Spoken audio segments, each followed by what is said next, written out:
Alors sur la question de la loi, je suis quelque part un peu rassurée parce que je vous avoue qu'au début, lorsque vous avez lancé le sujet, j'avais l'impression qu'on était plutôt minoritaire, voilà, et que de voir un consensus, ça me rassure et en même temps ça m'inquiète parce que en tout cas, je suis d'accord avec Monsieur le maire et avec ce qui a été dit. Ce n'est que le sommet de l'iceberg. Voilà. Ce n'est que le sommet de l'iceberg. Et lorsque la commission Stasi avait remis son rapport, il y avait la question de l'école, mais il y a aussi la question de l'accès aux soins et de la santé et de l'hôpital. Et je voulais aussi vous relancer sur, en tout cas, l'appel qui avait été fait notamment par le professeur Friedman, qui est l'un des plus grands professeurs d'obstétrique, et qui avait dit la difficulté qu'ont les femmes d'accéder aux soins, de pouvoir accéder à la péridurale, ou des dysfonctionnements au sein des services publics, parce qu'elles refusaient, ou leur entourage refuse que le médecin qui est un homme l'ausculte. Voilà, c'est-à-dire qu'on parle aussi d'accès aux soins. Certaines femmes ne peuvent pas accéder en tout cas à ce que la République devrait être capable de leur faire. Et parfois, on a même recours au procureur, parce que pour la question d'une péridurale, pour la question d'une césarienne, là, il se trouve que l'anesthésiste est un homme et qu'on refuse qu'un homme puisse faire procéder à une anesthésie. Donc, ça met en jeu la vie de la femme et de l'enfant. Donc là-dessus, bon, sur ces parenthèses et sur cette expérience un peu personnelle, et juste une chose, voilà. Et je terminerai dessus, je vous promets qu'en réalité, je reviendrai sur des questions juridiques, sur les questions juridiques, c'est que je suis, comme vous avez pu le constater, une femme issue de l'immigration, et je peux vous assurer que pour moi, qui suis au Conseil d'État et qui a le privilège de vivre pas dans l'Est parisien, mais dans le cœur de Paris, quand il m'arrive d'aller dans certains quartiers, comme à Gennevilliers, à la Cité du Luth, ou à la Courneuve, à la Cité des 4000, je peux vous assurer que mon comportement n'est pas le même. N'est pas le même parce que je me sens pas rassurée. N'est pas le même, je baisse ma tête pour pas croiser le regard. Et je vais vous raconter une histoire, il y a déjà quelques années. J'allais à la Cité du Luth, et bon, alors à Paris, quand vous allez acheter des petits gâteaux, vous allez chez Dalloyau, etc., ou chez La Durée, nous on va chez Carrefour, voilà. Et donc je me souviendrai toujours de ces jeunes femmes qui étaient totalement en burqa avec des jeunes garçons barbus qui les accompagnaient. Et c'était à l'époque où le livre de Michel Onfray était sorti sur le traité d'athéologie. Et vous avez maintenant dans les rayons des supermarchés des rayons librairies relativement bien fournis.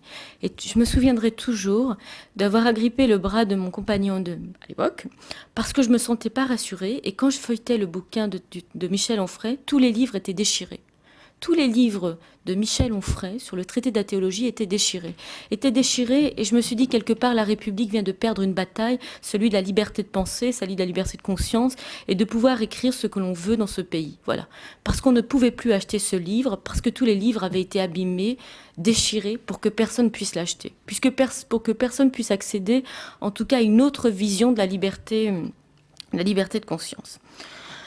Sur la question juridique, je vois bien évidemment poindre en tout cas les, les éventuels contre-arguments à l'idée d'adopter une loi. En tout cas, pour moi, la loi est nécessaire parce que sinon, on risque d'être condamné en réalité par la Cour européenne des droits de l'homme. En réalité, les requérants, quand ils vont aller attaquer la France, parce que ce sera ça, quand il y aura éventuellement des sanctions contre le port de la burqa en France, ils vont s'appuyer sur une disposition de la Convention européenne des droits de l'homme, et notamment sur l'article 9. L'article 9 qui garantit la liberté de conscience, la liberté religieuse. Mais souvent, les gens oublient que dans cet article 9, il y a deux paragraphes. Le premier paragraphe qui garantit la liberté et le deuxième paragraphe qui permet en réalité des dérogations, des restrictions. En effet, en tout cas, et ce que j'aimerais en tout cas vous dire, c'est qu'en tant que juriste, et de dire aux législateurs, n'ayez pas peur, en tout cas, de légiférer. N'ayez pas peur d'aller jusqu'au bout. Parce qu'en réalité, la Cour européenne des droits de l'homme, depuis en réalité le début des années 90, s'est déjà prononcée sur la question du port du voile. Et elle s'est prononcée s'agissant de la France, puisqu'elle vient de rendre quelques décisions, s'agissant notamment des décisions d'exclusion qui ont été prises suite notamment à la loi de 2004, mais elle s'est prononcée à l'égard de la Turquie.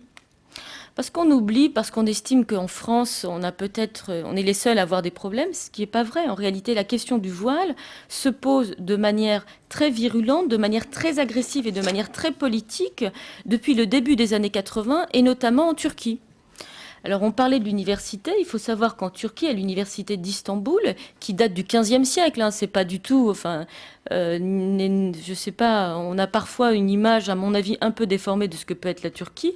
La Turquie est un grand pays où la laïcité est affirmée et où, en réalité, cette question de la liberté de conscience, de la liberté religieuse et du droit des femmes est affirmée depuis le début du XXe siècle. Et un certain nombre de textes sont intervenus et les Turcs ont eu cette conscience beaucoup plus ancienne que nous, je vais y arriver. En tout cas, la question vestimentaire en Turquie se pose, en tout cas, on a réglementé la question vestimentaire depuis des lois de 1925-1934. Et juste pour vous dire que la Turquie a reconnu le droit de vote des femmes avant la France. Hein. Donc remettons les choses un petit peu. Et la Turquie, comme la France, a consacré le principe de laïcité dans sa constitution. Et donc, en tout cas, vous avez un certain nombre de décisions de la Cour européenne des droits de l'homme qui sont venues, en tout cas, préciser les conditions, un cadre juridique, une grille de lecture que les États doivent respecter s'ils veulent, évidemment, légiférer sur cette question. En tout cas, pour moi, la loi est nécessaire et indispensable parce que la Cour a eu l'occasion de le rappeler.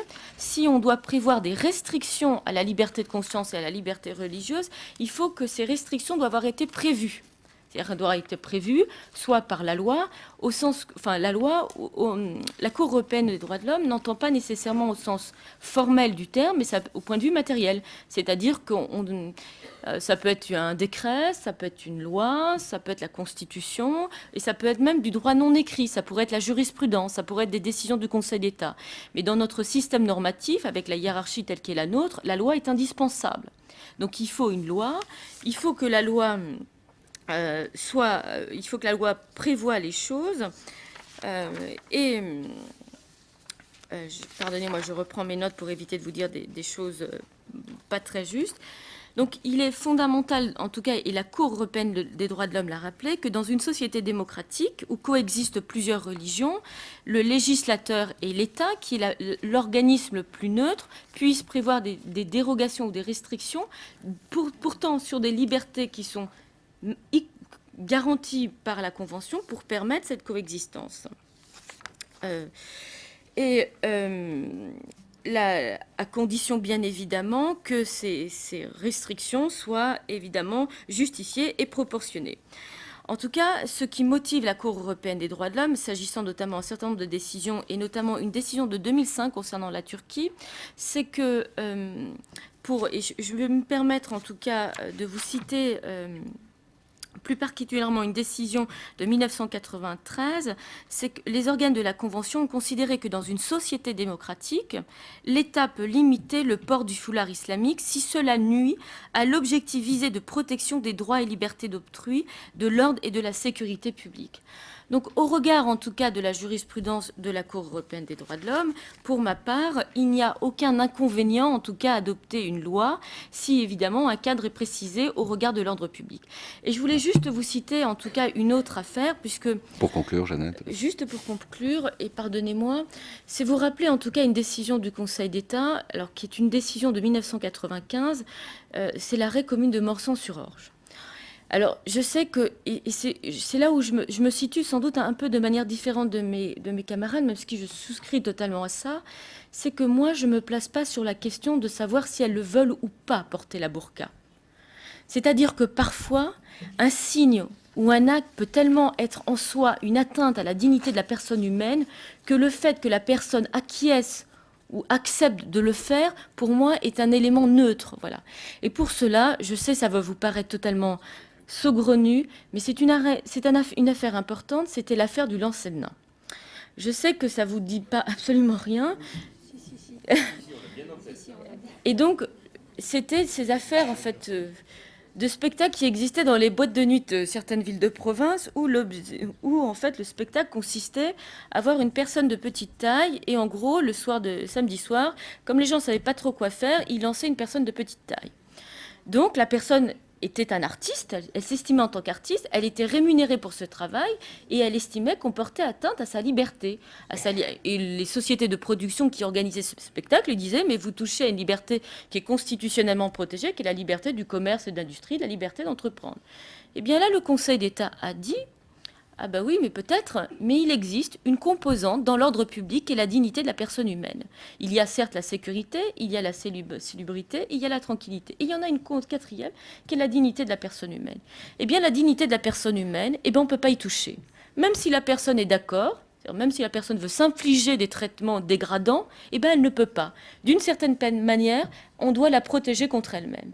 Et ça, je peux vous dire que c'est une affaire très intéressante parce que cette affaire n'était pas dans un cadre entre l'État et une personne privée. En fait, elle était dans la sphère privée entre personnes de droit privé. Cette affaire est assez remarquable, d'une part parce qu'effectivement, elle intervient dans une sphère qui était privée, pas publique. Et le deuxième point, c'est qu'on a dit, quelles que soient les circonstances de temps et de lieu, on ne peut pas porter atteinte à la dignité de la personne humaine. Principe qui est aussi bien protégé par la Constitution, qui est protégé par les conventions internationales. Et moi, pour ma part, je me dis que quelque part, interdire la burqa, c'est participer de ce principe de dignité de la personne humaine, qui est un principe qui est constitutionnellement protégé. Et comme ça m'évite de rentrer dans le débat de savoir si des femmes veulent le porter ou pas. Elle porte atteinte en tant que telle au principe de la dignité de la personne humaine. Et à ce titre-là, on doit l'interdire.